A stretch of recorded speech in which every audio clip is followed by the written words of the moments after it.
دیکھیں اسپیکر نے 7 ارکان کے خلاف کارروائی کی، جی لیکن کیا یہ سیاسی جماعتوں کا اور ان کی لیڈرشپ کا فرض نہیں تھا کہ جن ارکان نے گالم گلوچ کی ہے، چلو نعرے بازی تو آپ کی حوصلہ افزائی آپ کرتے ہیں، نعرے بازی تو آپ کی تسکین ہوتی ہے کہ چلو جی مخالف کے خلاف ہلڑ بازی ہو رہی ہے، لیکن جن لوگوں نے ننگی گالیاں دی ہیں، گندی گالیاں دی ہیں، ان پر آپ کیوں پابندی نہیں لگاتے؟ آپ ان کے خلاف جو ہے انضباطی کارروائی کیوں نہیں کرتے؟ اسپیکر کو یہ کام کرنے سے پہلے آپ کو کر لینا چاہیے، لیکن ابھی بھی جواز پیش کیے جا رہے ہیں۔ مجھے بہت افسوس ہوا روحل اصغر صاحب کا یہ کہنا کہ یہ پنجاب کا، یہ خدا نہ خواستہ پنجاب کا کلچر گالم گلوچ کا کلچر ہے، پنجاب جو ہے لچے لفنگو کا صوبہ ہے۔ نہیں، ایسی بات بالکل نہیں ہے۔ ہماری شاعری میں، ہمارے ثقافت میں، ہماری تہذیب میں ایک شائستگی ہے، ایک احترام ہے، اور خاص طور پر جہاں خواتین موجود ہوں وہاں ایسی کوئی بات نہیں کی جاتی جس کی وجہ سے خواتین کو شرمندگی اٹھانی پڑے یا وہاں بیٹھے لوگوں کو احساس ہو حد تک کا۔ لیکن یہ پنجاب کے کلچر کے طور پر جواز پیش کیا جا رہا ہے، یہ کیا جا رہا ہے کہ آپ نے یہ کیا تھا، ہم بھی یہی کچھ کریں گے۔ تو اس کی وجہ سے جمہوریت بدنام بھی ہو رہی ہے، پارلیمنٹ کا وقار بھی مجروح ہو رہا ہے، اور اس کا حل یہی ہے کہ یہ جو پابندی ہے اس کو مزید سخت کیا جائے، اور لوگ بھی جو اس میں ملوث ہوں ان کو بھی سزا دی جائے، بالکل یہ پرواہ نہیں کی جائے کہ اس کا نتیجہ کیا نکلتا ہے۔ اور یہ بنیادی طور پر ان سیاسی جماعتوں کے رہنمائی کا فرض ہے کہ وہ اپنے جو ایسے ہتھ چھٹ یا منہ پھٹ ارکان ہیں ان کی حوصلہ شکنی کریں، اور سب سے زیادہ ذمہ داری حکومت کی بنتی ہے، اس لیے کہ حکومت نے بزنس چلانا ہے، حکومت ٹھیک نے عوام کو چلانا ہے۔ اپوزیشن کا کام یہی رہ گیا ہے اب اس ملک میں کہ صرف وہ حکومت کو کام نہ کرنے دے، لیکن حکومت تو کام کرنا چاہتی ہے۔ وہ اگر اسمبلی خود نہیں چلنے دے گی تو پھر کوئی اور کیسے چلانے آئے گا؟ اہم تو نقطہ میرا آپ نے خیال ہے اٹھایا۔ اسپیکر کو بھی کرنا چاہیے اور لیڈرشپ کو خود بھی کچھ کرنا چاہیے۔ فتیانہ صاحب، سر آپ کیا کہیں گے؟ میں نے اس لیے آپ کے تعارف میں لوگوں کو بتایا کہ آپ 3 دفعہ، میں نے 3 دفعہ ایم پی ہے، 1988 سے آپ 2021 میں بیٹھے ہیں، آپ پارلیمنٹری پالیٹکس اور ایوانوں کا حصہ رہے ہیں۔ کیا عدم برداشت کا کیا مسئلہ ہے؟ کہتے ہیں جی وہاں سے گالی آئی، یہاں سے جوابی گالی آئی، وہاں سے کتاب ماری، جوابی کتاب، آج ہینڈ سینیٹائزر کی بوتلیں اس لیے رکھی تھی کہ کووڈ-19 ہے، اس کا استعمال میں آ گیا، فزیکل ہو رہے ہیں، گالم گلوچ ہو رہا ہے۔ سیاسی جماعتوں کو بھی کردار ادا کرنا چاہیے، آپ جیسے سینئر پارلیمنٹیرینز جو پہلی دفعہ اگر آئی ہیں ان کو بتایا جائے کہ بھئی اختلاف رائے رکھیں آپ، لیکن اس کے لیے ضروری نہیں کہ ہاتھ اور زبان کا استعمال کیا جائے۔ انوار الحسن صاحب،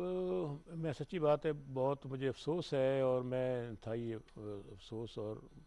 کا اظہار کرتا ہوں کہ جو کچھ قومی اسمبلی میں پچھلے چند روز سے ہوا ہے۔ لیکن آپ دیکھیں کہ اس کا آغاز کب ہوا۔ اگست 2018 میں جب جناب عمران خان وزیر اعظم پاکستان منتخب ہوئے، تو ایک رواج اور روایت ہے، پارلیمانی پریکٹس کا حصہ ہے کہ وزیر اعظم اپنی خطاب کرتے ہیں قوم کے ساتھ اور اسمبلی کے فورم پر۔ جی جیسے ہی وہ کھڑے ہوئے خطاب کے لیے، ان کا گھراؤ کر لیا گیا، ان کی سیٹ کے سامنے اپوزیشن کے ارکان آ گئے، وہاں پہ گالم گلوچ شروع ہو گئی، ان پر کاغذ پھینکنے جانے لگے، اور وہ بڑی مشکل سے اپنی تقریر کر پائے۔ اس سے وہ نقطۂ آغاز تھا جب یہ اس حد تک محاذ رہی اور دھکا پیل اور گالم گلوچ اور دھکے، اور کہ کہاں تک نہیں بات پہنچی۔ اب ظاہر ہے دونوں پارٹیوں میں ایسے لوگ موجود ہیں جو نوجوان ہیں، جذباتی ہیں، کچھ پارلیمانی روایات سے پوری طرح آگاہی نہیں رکھتے، اور انہیں اس کا اندازہ نہیں ہے کہ جو کچھ ہو رہا ہے اس کا نتیجہ کیا نکل سکتا ہے۔ بالکل آپ دیکھو گے انٹرنیشنل میڈیا پہ اس کو جس طرح بار بار دکھایا گیا ہے کہ یونیفارم میں لوگ ان کو روکنے کی کوشش کر رہے ہیں، اور جو کچھ ہوا ہے میرا خیال سے پاکستان کی تضحیک ہوئی ہے۔ پاکستان میں پارلیمانی جمہوریت کے مستقبل کو شدید خطرات درپیش ہوئے ہیں، اور عوام میں سیاست اور پارلیمنٹ کا امیج کم ہوا ہے۔ ان حالات میں بالکل یقین طور پر سنجیدہ طبقات اور سنجیدہ ارکان اسمبلی اور رہنماؤں کو آگے آنا ہوگا۔ آج میں نے پیش رفت کی، کیونکہ دونوں طرف سے کوئی ادھر آ جا ہی نہیں رہا تھا، ڈرتے ہوئے شاید نہیں آ جا رہے تھے کہ کہیں حملہ ہی نہ ہو جائے نا۔ تو میں اٹھ کر گیا ہوں خود، اور مسلم لیگ نون کے رہنما سابق وزیر اعظم شاہد خاقان عباسی صاحب سے ملا ہوں، اور سابق اسپیکر سردار ایاز صادق صاحب سے ملا ہوں، اور پھر میں چیئرمین بلاول بھٹو صاحب سے ملا ہوں، اور راجہ پرویز اشرف سابق وزیر اعظم پیپلز پارٹی کے رہنماؤں سے ملا ہوں۔ ان سے میں نے یہی کہا کہ جو کچھ ہو رہا ہے اگر آپ کی موجودگی میں ہو رہا ہے تو آپ کا بھی کچھ فرض بنتا ہے کہ اپنے لوگوں کو کنٹرول کریں. انہوں نے کہا جی آپ اپنے لوگوں کو کنٹرول کریں. میں کہا بالکل ہمیں بھی اپنے لوگوں کو کنٹرول کرنا ہوگا, لیکن میں چاہتا ہوں کہ آپ سارے سیاستدان جو بڑے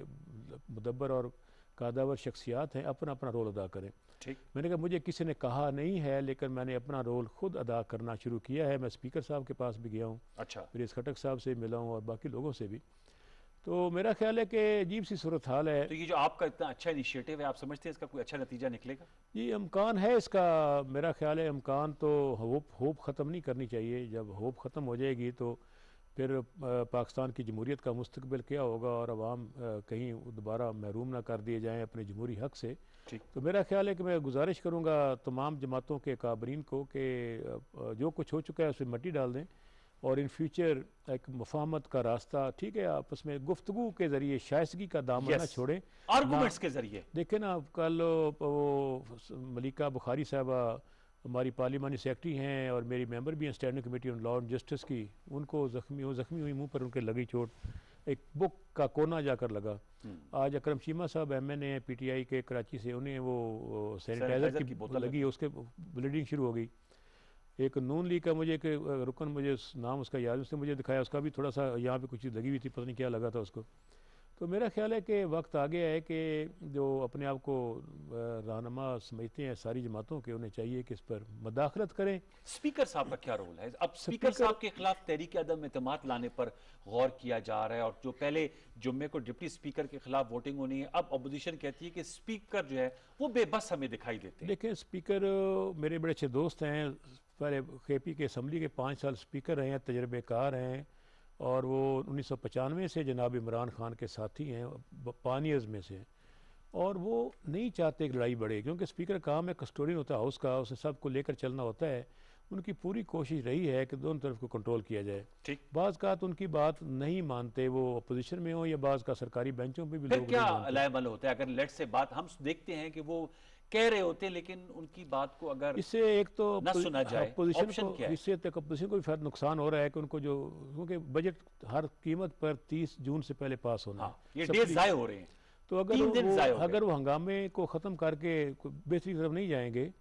تو اس کا ایک تو میاں شہباز شریف صاحب چونکہ تقریر مکمل نہیں کر پائے تو ان کی جماعت کے پیچھے جو اپوزیشن پوری میں جو بہت سارے لوگ تقریر کرنا چاہتے ہیں وہ سارے رکے پڑے ہیں, وہ سب رکے. اور ہوگا یہ کہ الٹیمیٹلی اگر وہ اپنے انہیں حوصلہ نہیں کیا اور تھوڑا سا مدبر نہیں بنے, تدبر نہیں کیا,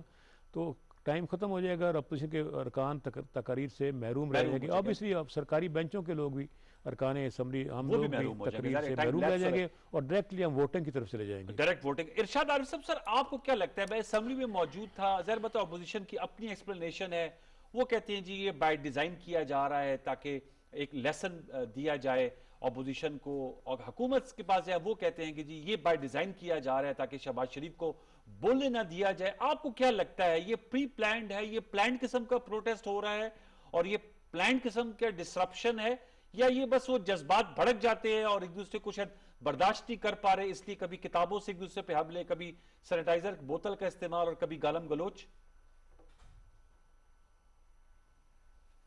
اچھی بات ہے, ہم ہمیشہ صحافی لوگ کہتے تھے کہ یہ کتابیں چھپی جاتی ہیں, کوئی پڑھتا نہیں ہے اور پھر یہ ردی میں بکتی ہیں. تو پہلی دفعہ یہ بجٹ دستاویزات اور بجٹ بکس کا استعمال ہو رہا ہے, غلط استعمال ہوا ہے, ہمارے استعمال کر رہے ہیں مار مٹائی کے لیے. ہمیں کتاب کا یہ استعمال پہلی دفعہ دیکھنے کو ملا ہے کہ کتاب اس کام بھی آ سکتی ہے.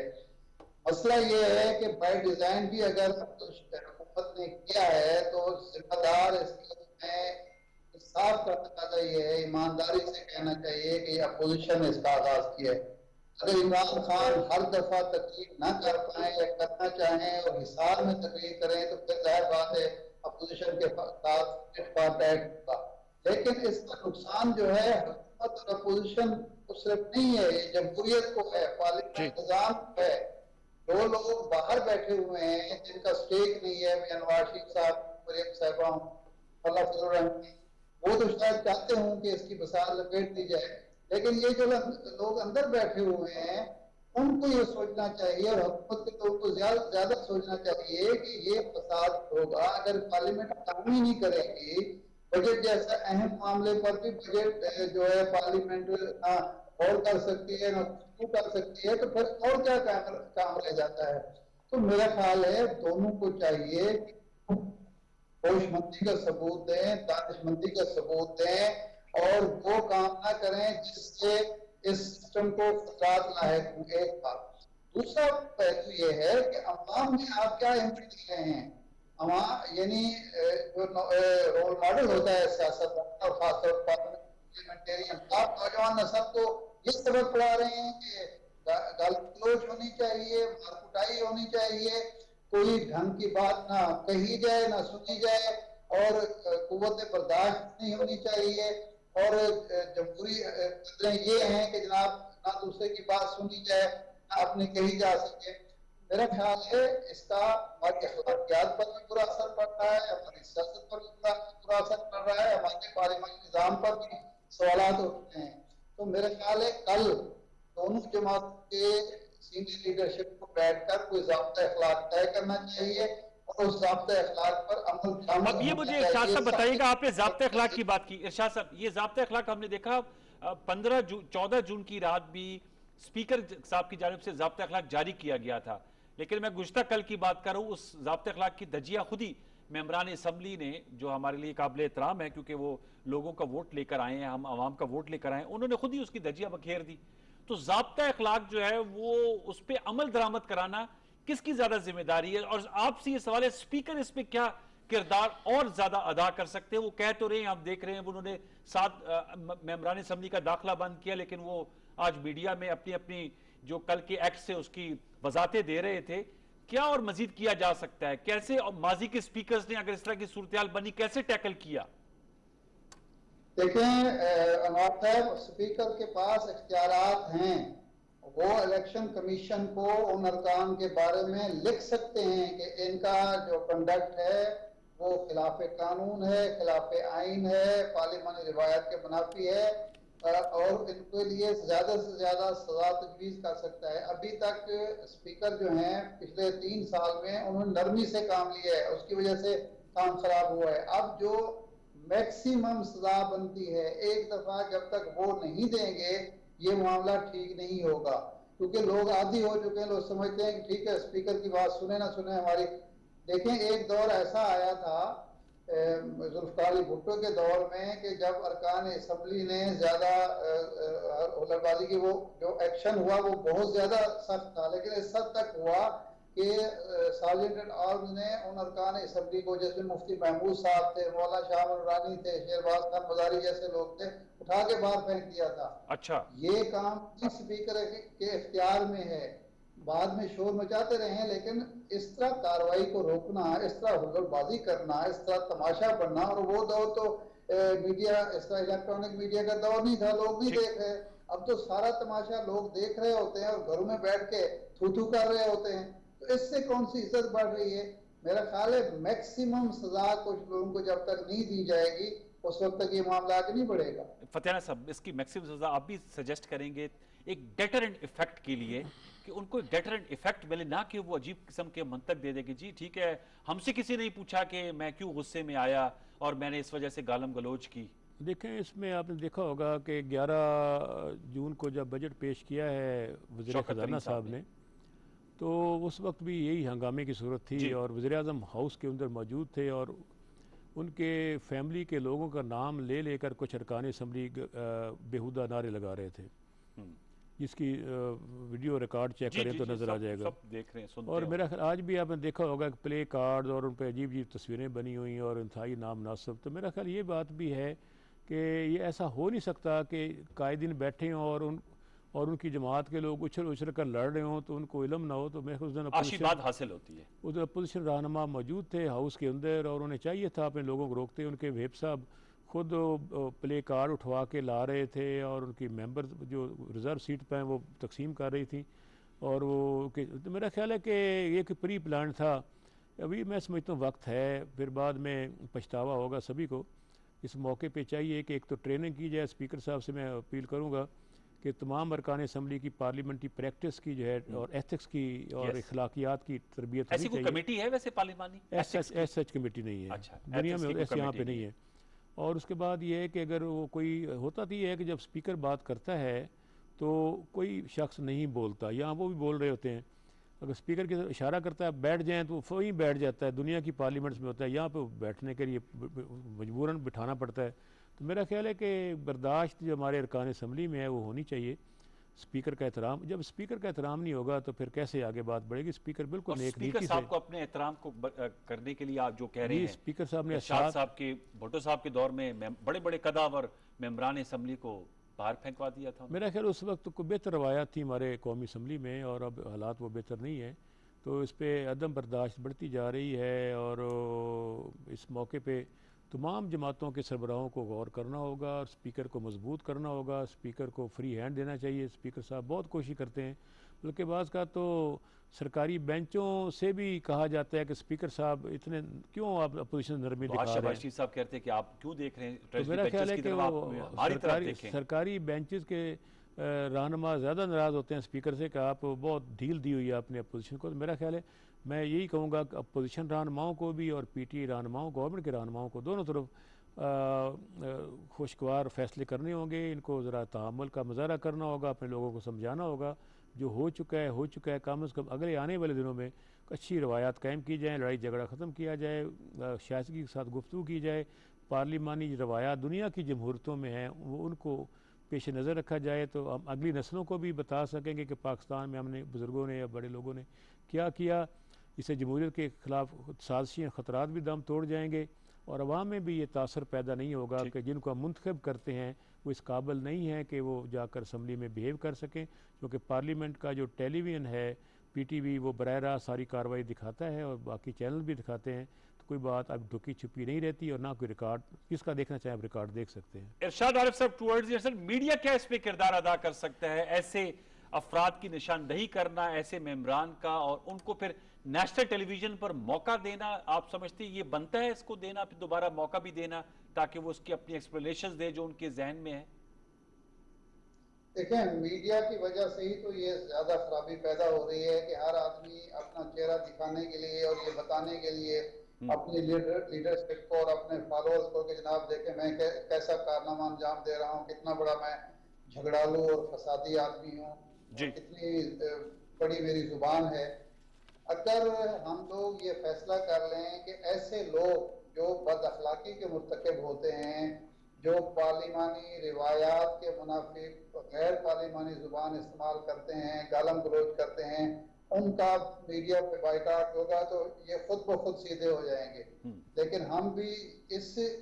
نقطہ نظر سے کہ جو ان کا نقطہ نظر سامنے آنا چاہیے، بھی ان کا نقطہ نظر تو سامنے آ چکا ہے کہ وہ گالی دے چکے ہیں، خواتین کی موجودگی میں دے چکے ہیں، اور نیشنل ہوک اپ پہ وہ جا رہی ہے، سب کچھ گالم گلوچ جو ہے. تو ان لوگوں کا بائیکاٹ کرنا چاہیے. میڈیا اگر یہ کام کرے تو سارے سیدھے ہو جائیں گے. صرف یہ فیصلہ کر لیا جائے کہ جی یہ جو لوگ ایسے جو ہماری قومی روایات کے منافی، ہماری اخلاقیات کے منافی،